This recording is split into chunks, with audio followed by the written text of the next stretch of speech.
Hey, bonjour à tous et bienvenue dans cette nouvelle vidéo.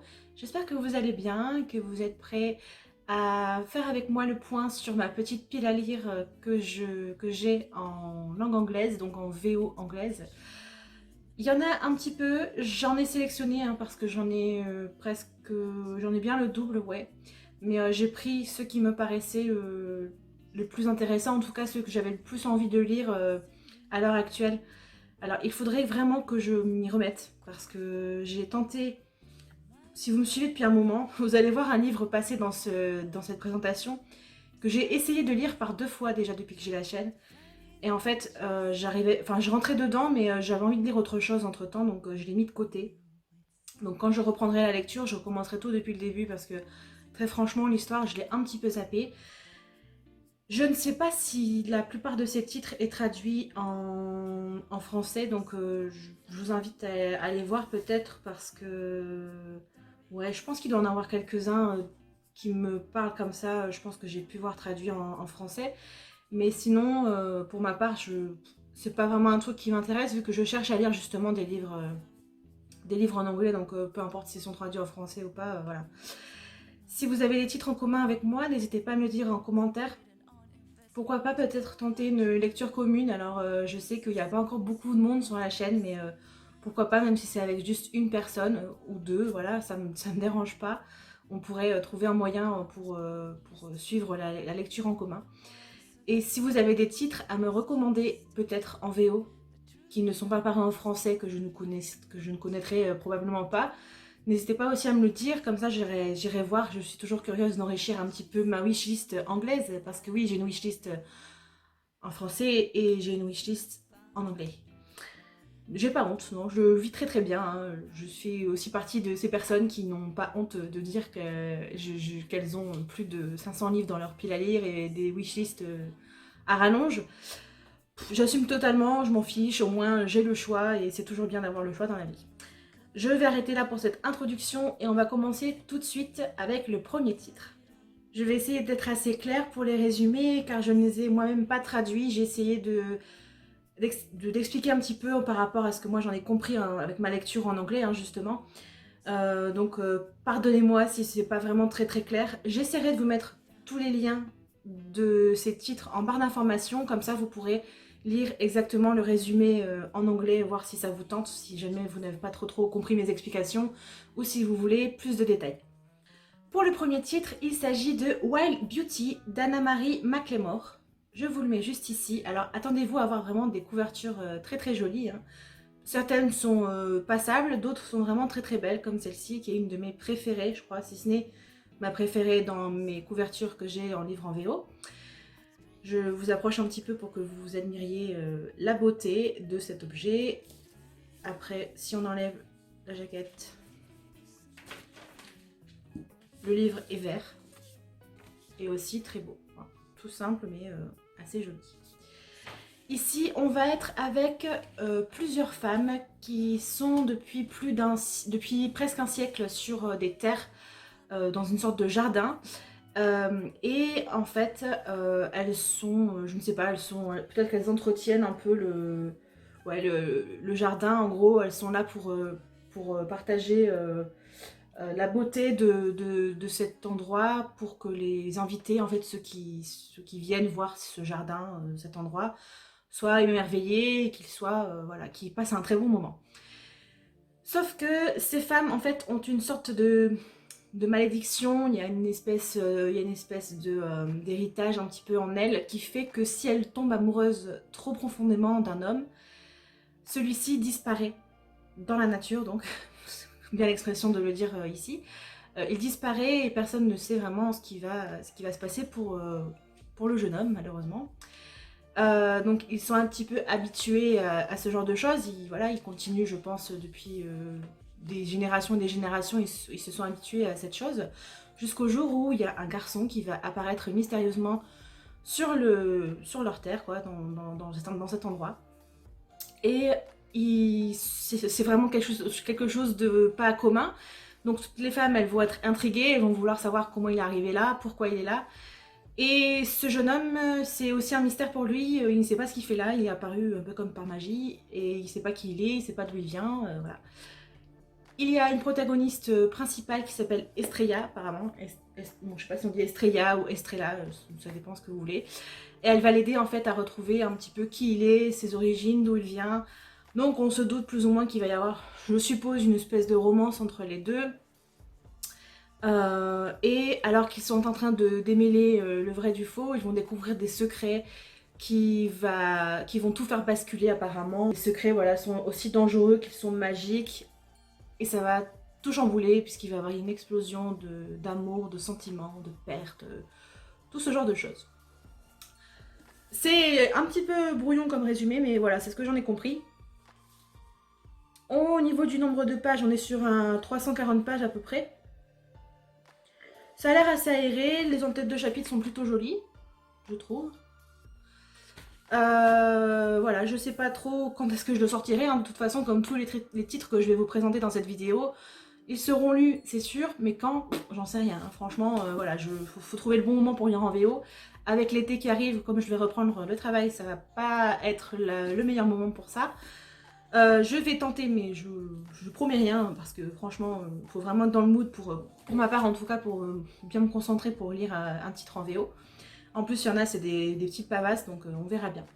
Le second titre, il s'agit de Wicked Like a Wildfire. Alors je fais l'accent à la française parce que j'ai un peu le poids de faire l'accent à l'anglaise.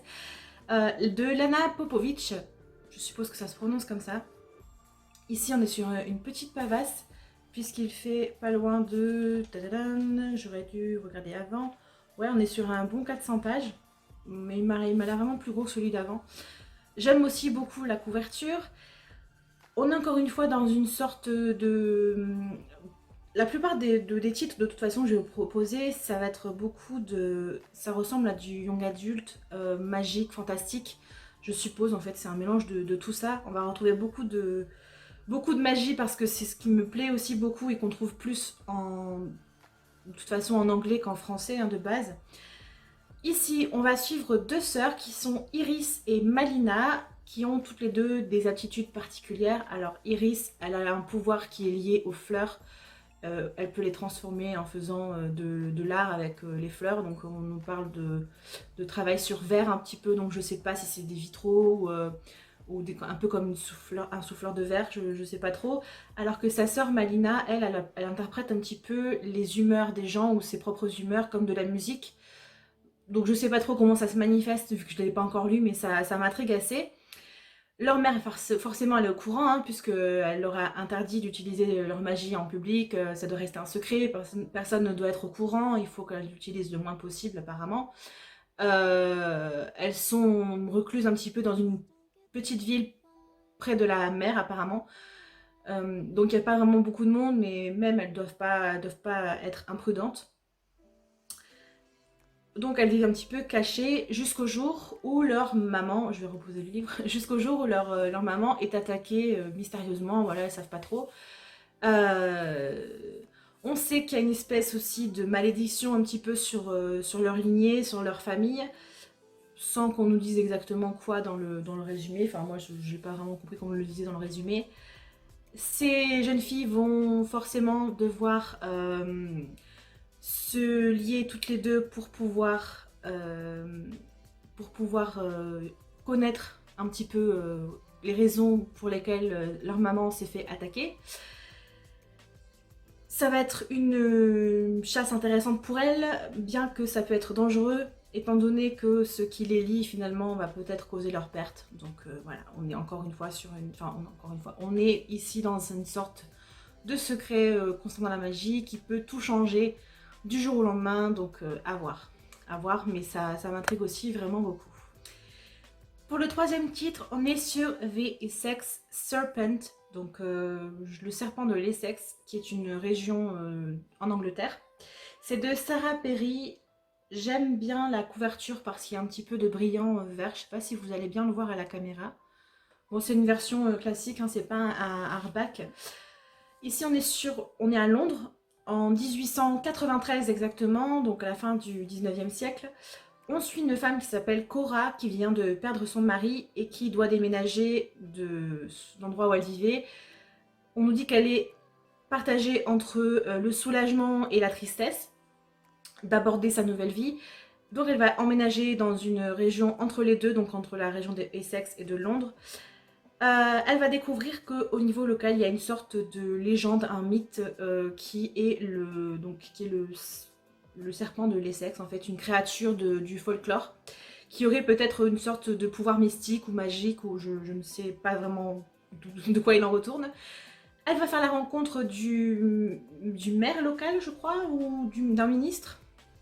Ouais, peut-être un ministre.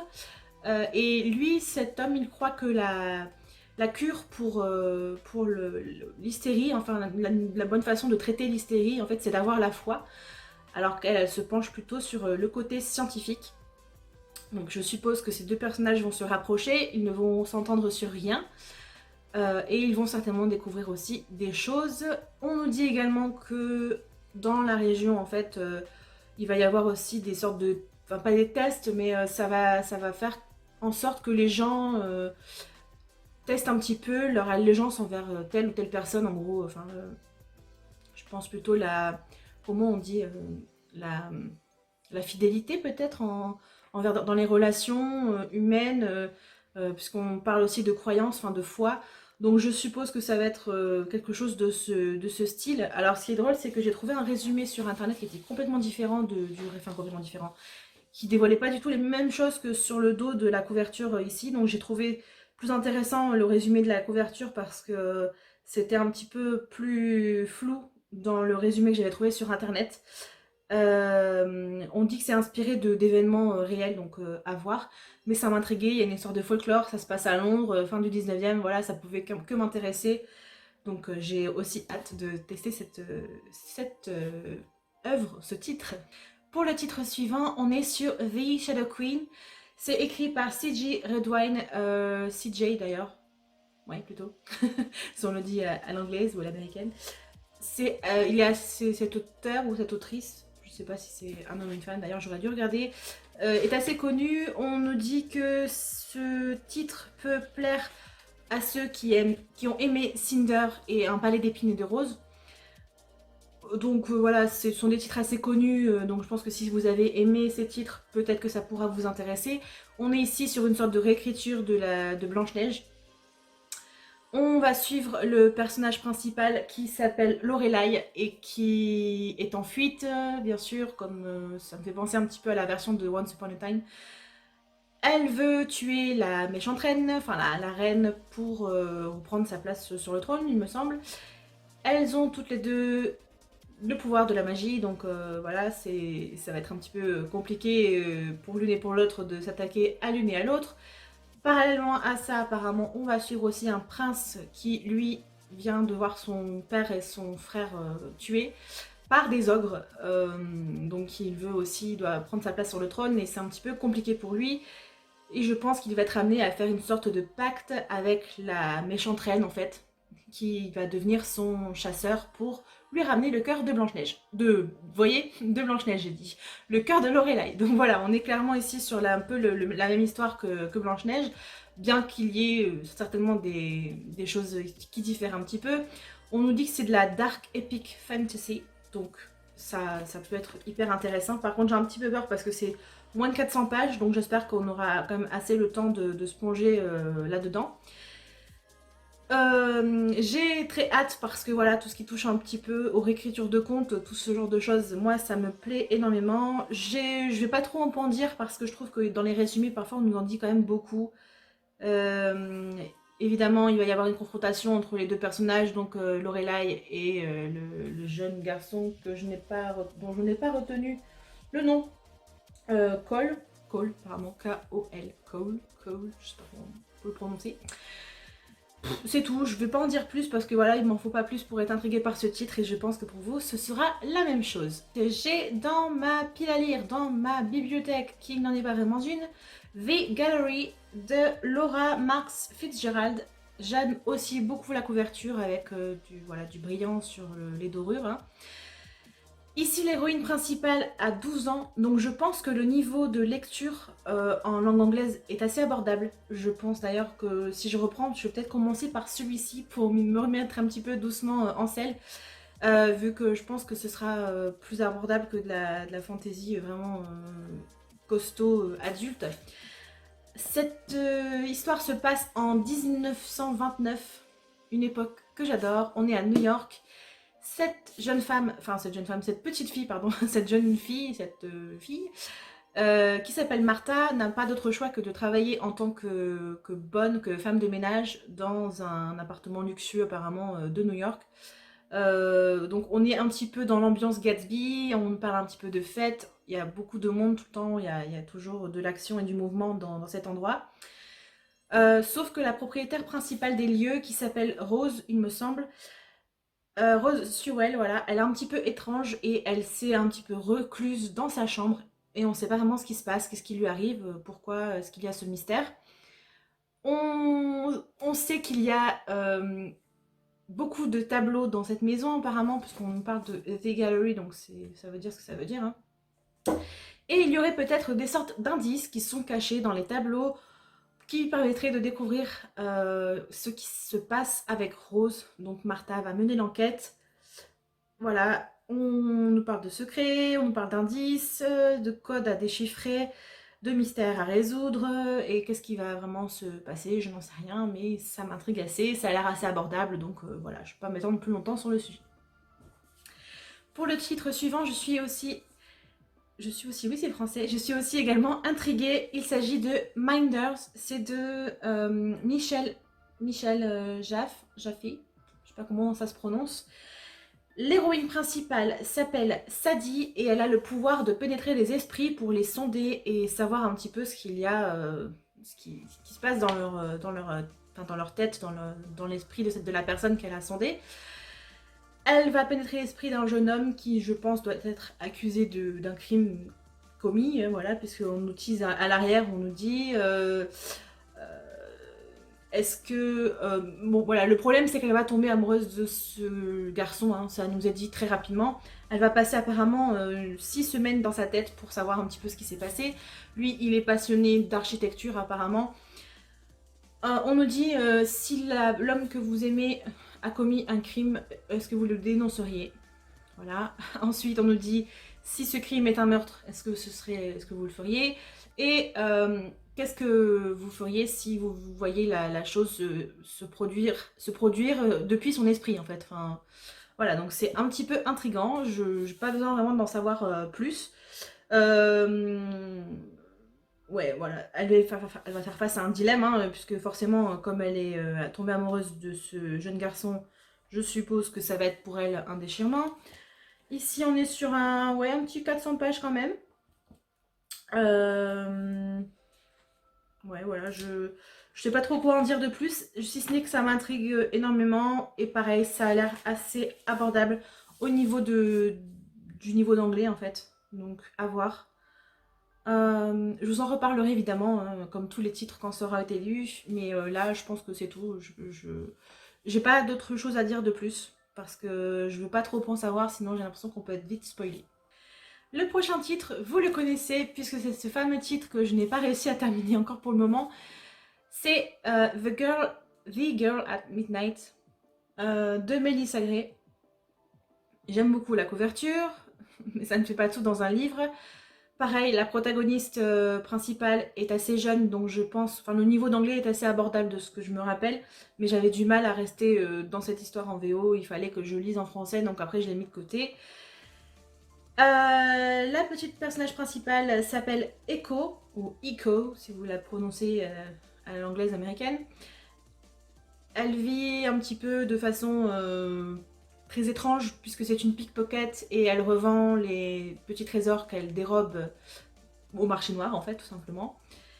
On sait qu'elle a été recueillie par une sorte de famille un petit peu étrange, je ne vous en dis pas plus, qui s'appelle les Avicenne. Et il va y avoir une guerre qui va éclater au niveau du monde magique, je suppose. Et en fait, elle va devoir se battre pour ne pas que tout s'effondre et trouver l'oiseau de feu, enfin une sorte d'oiseau de feu, enfin ce que j'ai compris, pour terminer en fait cette guerre, pour que vraiment tout soit, tout se remette bien en ordre, sachant que cet oiseau de feu possède des pouvoirs que nul n'a jamais vus, c'est vraiment un truc de fou. C'est ce que je me rappelle en tout cas. Après, je suis pas allée plus loin parce que je sais qu'il se passait quelques petites choses quand même à l'intérieur.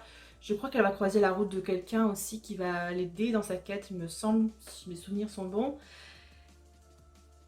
Et même si elle va galérer, c'est une pickpocket, donc ce qu'elle a pu apprendre et retenir de ce qu'elle fait en fait pour survivre, c'est que quand elle veut quelque chose, il faut qu'elle y aille, qu'elle se démène, qu'elle parte en chasse et qu'elle s'accroche à ce qu'elle veut obtenir pour pouvoir tout simplement l'avoir. Voilà. D'ailleurs, j'avais même laissé mon marque-page, je me rappelais même plus que j'avais ce marque-page là dans mes affaires. Vous voyez, il est encore là, je m'étais arrêtée au chapitre 9, donc j'avais pas lu grand chose. J'étais à la page 72, donc à voir si je reprends, si je le reprends quand je vais recommencer la lecture intensive, la lecture en VO, ou alors quand, je sais pas, quand j'aurai envie, ou je verrai bien. Pour le titre suivant, alors c'est, je pense que j'avais imprimé un résumé, mais c'est quelque chose qui est dérivé de la série Once Upon a Time, qui s'appelle Regina Rising. Voilà, je vous le mets juste ici, donc c'est la couverture. Si vous êtes familier avec l'univers de Once Upon a Time, une série que j'adore, vous connaîtrez, ça va vous rappeler quelque chose. Ici, on va suivre en fait la méchante reine, Regina, mais quand elle était adolescente, vu que dans cette histoire, on est dans ses jeunes années, donc elle avait 16 ans. Elle n'est pas du tout la méchante Evil Queen qu'on connaît dans la série, vu que c'est vraiment des passages de son adolescence, vie de très jeune femme. Elle cherche l'appui de sa maman,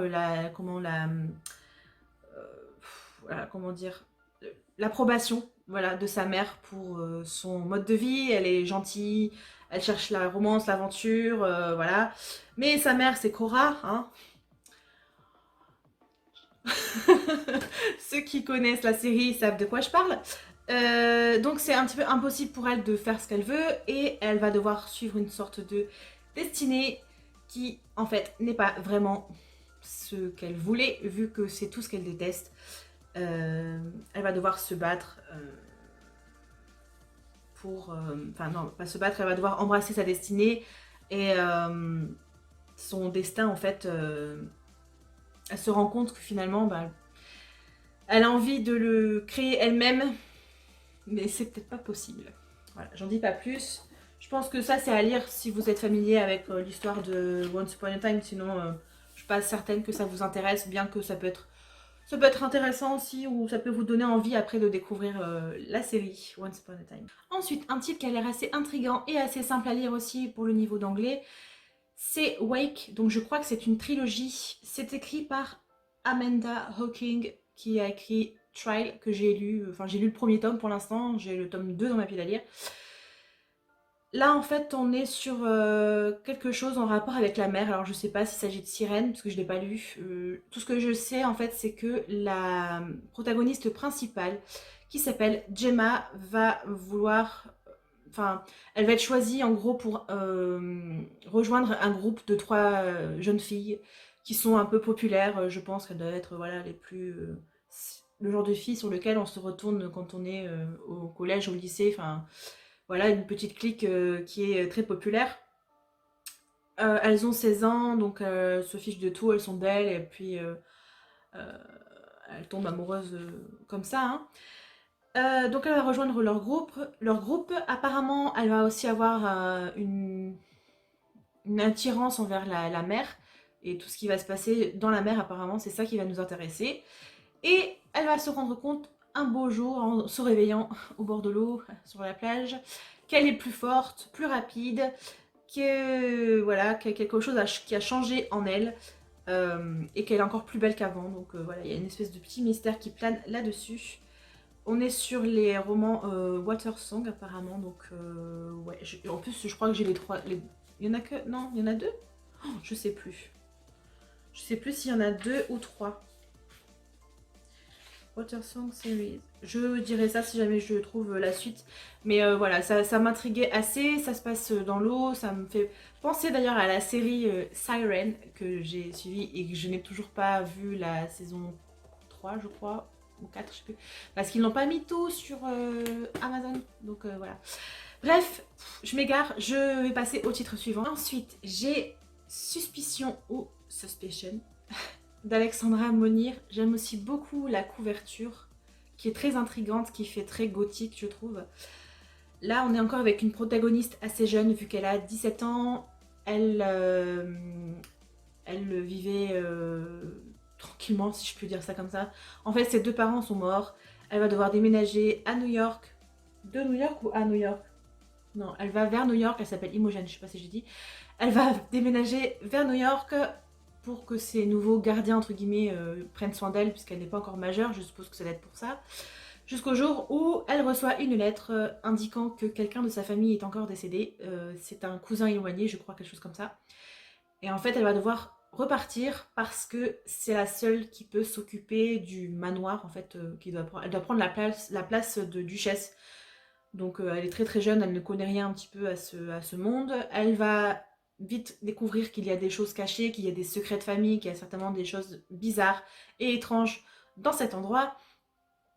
Elle va également croiser un jeune homme qu'elle connaît très bien vu qu'il s'agit de Sébastien et qu'elle était amoureuse de lui secrètement quand elle était enfant. Donc je suppose que ça va peut-être se renouer à son arrivée. Voilà, on nous dit qu'elle va vite penser que en fait la mort de sa famille n'est pas accidentelle. Qu'est-ce qui a pu se produire? Est-ce que c'est des assassinats? Est-ce que c'est de la magie? J'en sais rien, mais j'ai terriblement envie de le lire. En plus, je sais pas, je sens, je sais pas si c'est dû juste à la couverture, mais j'ai l'impression que ça fait très dark, très sombre, un peu gothique. Et peut-être des petites vibes de Rebecca, je sais pas trop, mais je l'ai pas encore lu, mais je sais pas, ça me fait penser à ça au niveau du résumé. Ça se trouve, ça n'a rien à voir, mais voilà. Un autre titre que j'ai aussi très hâte de découvrir, vu qu'on va parler de sorcellerie, il s'agit de Hexed de Michel Chris. Je suis aussi très très très intriguée parce que le pitch me donne terriblement envie. On suit une jeune fille, encore une fois, qui est au lycée. Elle est un petit peu dans le mode pom-pom girl et compagnie. Sa maman, elle tient un magasin d'objets occultes apparemment, donc c'était un petit peu déjà mystique. On nous dit qu'il y a une espèce de nerd ou de geek qui essaie d'être son ami à cette jeune fille, donc ça la saoule un petit peu. Voilà, c'est une vie assez quelconque, jusqu'au jour où il y a un homme qui décède devant elle, donc déjà c'est un petit peu spécial, parce qu'elle a jamais vécu ça. Et l'espèce de bible que sa maman s'est appropriée très religieusement, enfin voilà, je me côté religieux alors que c'est des sorcières, mais vous voyez ce que je veux dire, elle a une espèce de manuscrit, de livre ancien, je suppose concernant la sorcellerie, qui a disparu, qui a été volé, donc voilà, il se passe, ça y est, c'est la fin du monde. Il se passe plein de choses, mais aussi il y a l'arrivée d'un jeune homme qui s'appelle Bishop. Déjà rien que son nom, moi je ne lui ferai pas confiance, perso. Voilà, si vous avez vu des séries sur la magie, vous comprendrez. Selon lui, c'est aussi une sorcière. Enfin voilà. Puisqu'on nous dit que si elle ne retrouve pas très rapidement le livre, toutes les sorcières du monde mourront. Rien que ça. Donc elle a un gros poids sur ses épaules, elle va devoir partir à la quête de ce livre. Il y a une espèce de guerre entre les sorcières et les sorceleurs, si j'ai bien compris, parce que voilà, c'est sorcerers,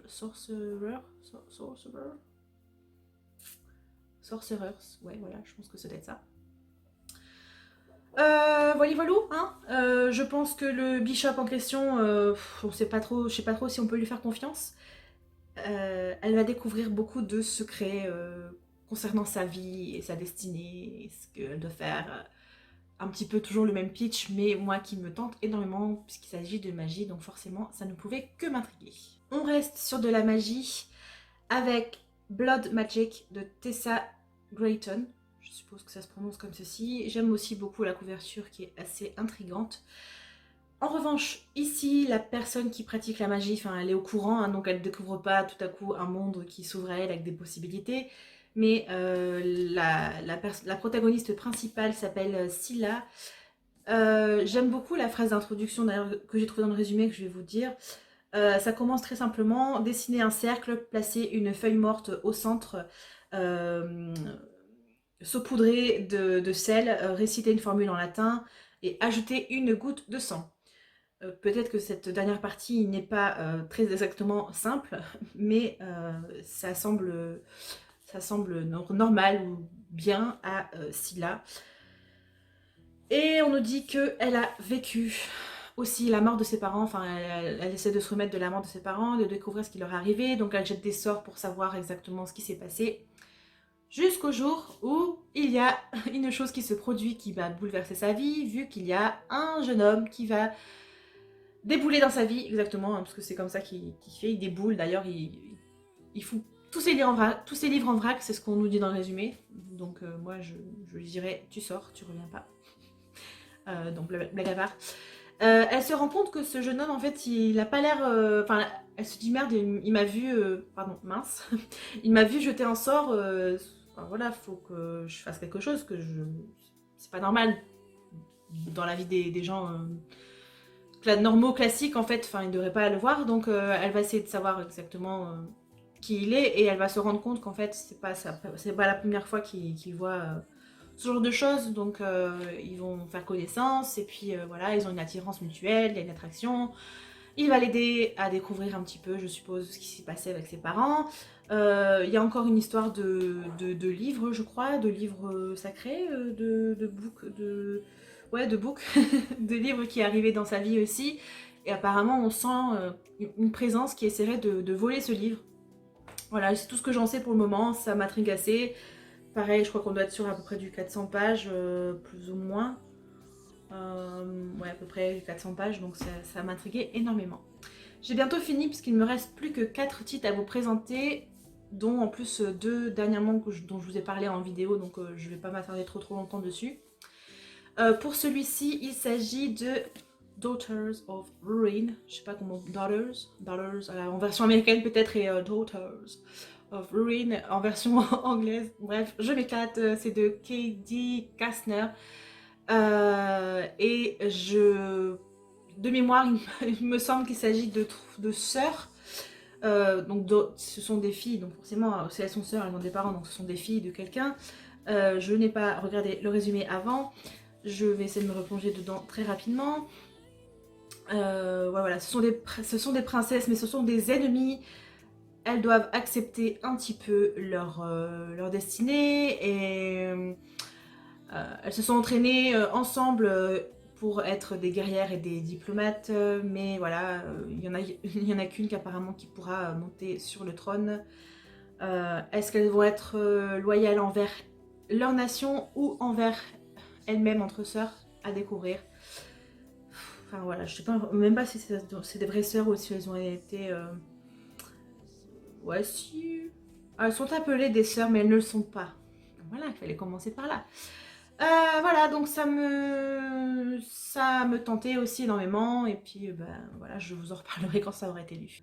Pour le titre suivant, je suis très intriguée également, puisque on va parler un petit peu de mythologie égyptienne, en rapport avec l'Égypte, donc ça m'intéressait. C'est The Chaos of Stars de Kirsten White. J'aime beaucoup les petites phrases d'accroche qu'on trouve sur la couverture et au dos. Au début, on nous dit « Family is forever, especially when they are immortal ». Donc la famille est très spéciale, plus particulièrement quand ils sont immortels. Et au dos, on nous dit « Isadora's family is seriously screwed up ». Donc en gros, la famille d'Isadora est clairement... ouais, screwed up dans la mer, quoi, peut-être, ou... compliqué, hein. Je vais peut-être ici essayer de traduire un petit peu le résumé que j'ai trouvé, ce sera peut-être plus simple à expliquer parce qu'il n'est pas très long. Une nouvelle captivante de premier amour, mythologie égyptienne, famille, Donc voilà, comme je vous ai dit, la famille de Isadora est un petit peu dans le caca. Donc ici, je ne sais pas si c'est une sorte de réécriture de la légende, enfin de la mythologie égyptienne, mais on nous dit qu'Isadora, c'est la fille des dieux égyptiens Isis et Osiris. Elle est humaine, donc je suppose que ça va lui occasionner certaines mésaventures. Elle est un petit peu fatiguée de ses parents immortels, en gros, et du drama mythologique très ancien qui plane sur sa famille, qui existe. Donc quand elle a la chance de déménager en Californie avec son frère, elle n'hésite pas une seconde en gros, hein, voilà. Donc, mais évidemment dans sa nouvelle vie, tout ne va pas se passer comme prévu, puisque ça aura ses propres drames et ses complications dangereuses et dramatiques. Donc voilà, ça ne pouvait aussi que m'intriguer, hein. Il n'a pas l'air très très long en plus, il fait même pas 300 pages. Et j'ai l'impression qu'à la fin, soit il y a le début de la suite, ou d'une... Je sais pas si c'est la suite, ou un autre roman qu'elle a écrit, l'autrice. Mais voilà, ça m'intéressait très très fortement. Si vous l'avez lu, surtout, n'hésitez pas à me le dire. J'ai l'impression que je l'ai vu passer sur quelques chaînes françaises aussi, donc dites-le moi en commentaire. Pour le titre suivant, vous le connaissez également si vous avez vu ma vidéo sur des achats que j'avais fait, parce que je pense que j'ai dû vous expliquer un petit peu le pitch. On est sur The Ravens, voilà, que j'ai trouvé d'occasion sur Vinted. C'est une édition de Fairy Loot, je crois. Non, Illumicrate, chaque fois je me trompe. Qui est signé, voilà, qui a les tranches sont colorées en rose, ce qui me plaît énormément. Petit moment de frivolité terminé. Je vais y arriver. On est bientôt à la fin, hein. Il ne reste plus que 2, donc ne vous inquiétez pas. Je vais pas vous refaire tout le pitch. On est sur ici, on est dans une sororité en Amérique, il me semble. Et on nous dit qu'il y a d'un côté Scarlett qui a toujours su qu'elle était une sorcière. Elle fait partie, elle est très populaire, elle fait partie d'une sororité qu'elle dirige comme sa mère dans le passé. L'autre protagoniste s'appelle Vivi. Elle, par contre, elle ne sait pas du tout qu'elle est sorcière, j'imagine, enfin qu'elle a un pouvoir en elle. Les deux vont être amenés à devoir se rejoindre, je suppose, à un moment donné de l'histoire, vu qu'il va y avoir un truc qui va se passer, je sais plus quoi, et elles vont devoir mettre leurs différends de côté pour s'allier.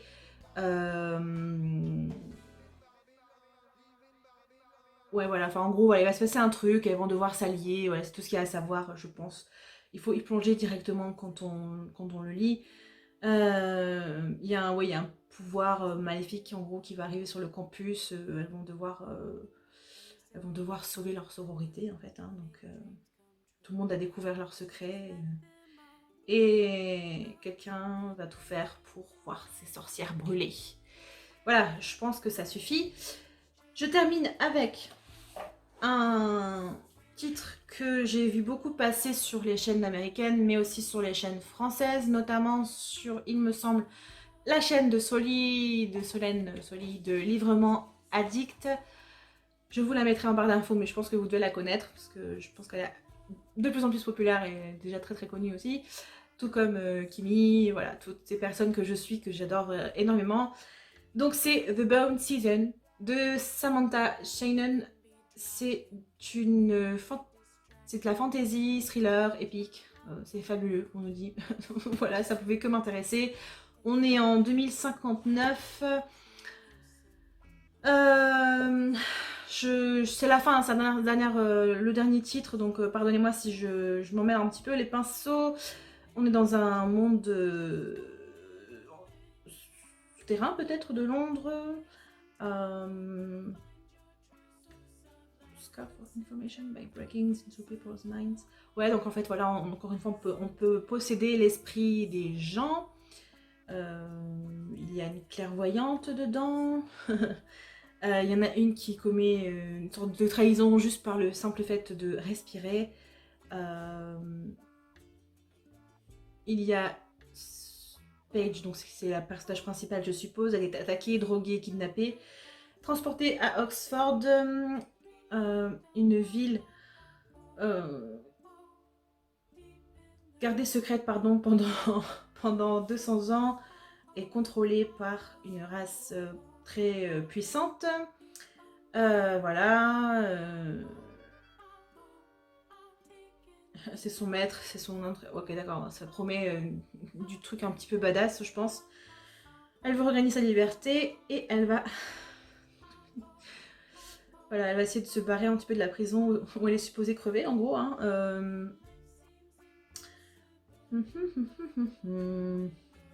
Ouais, bon bah ça a l'air pas mal, franchement, ouais, je peux pas vous en dire plus. Peut-être que je vous conseille d'aller voir sur les chaînes anglaises ou américaines ou françaises dont on est vraiment addict, qui doit certainement beaucoup mieux en parler que moi, parce que il me semble qu'elle l'a lu celui-ci. Tout du moins le premier tome, donc je vous renvoie peut-être à sa chaîne. Elle parle vraiment très très bien. Mais voilà, parfois c'est aussi bien de pas trop... J'ai compris le principal, pas tout, parce que voilà, je l'ai lu un petit peu à l'arrache là, je l'avais pas relu depuis que j'avais préparé cette vidéo. Mais bref, ça m'a intriguée assez, mais je pense pas commencer par celui-là, hein, parce que peut-être que c'est un petit peu plus... Le niveau d'anglais peut-être un petit peu plus haut. À voir. C'en est tout. Enfin, vous me direz-vous. Dites-moi en commentaire s'il y a un titre qui vous intrigue, si je vous ai donné envie de lire un titre, si je vous ai donné envie de lire en anglais aussi, peut-être, pourquoi pas. Ça se trouve pas du tout. Voilà. Mais je me tâte vraiment à en choper un pour ma prochaine lecture, hein, parce que j'ai sorti un petit classique là actuellement, j'ai pas encore commencé, j'espère commencer ce soir. Parce que ça fait au moins 3-4 jours que j'ai pas lu, donc ça me manque, j'ai envie de m'y remettre. Et ensuite je verrai si je trouve la motivation pour tenter un livre en VO avant de reprendre le taf. Voilà, on verra bien. Je vous dis à très bientôt. Mes cheveux c'était n'importe quoi dans la vidéo, hein. Je faisais un peu leur life. On s'en fout. Allez, profitez bien de votre famille, profitez bien du beau temps si vous le pouvez, s'il y en a chez vous. On se retrouve très bientôt. Hein. Voilà. C'est n'importe quoi, il faut que j'arrête. Allez, prenez soin de vous et de votre famille et de vos livres. Et à une prochaine. Ciao, ciao.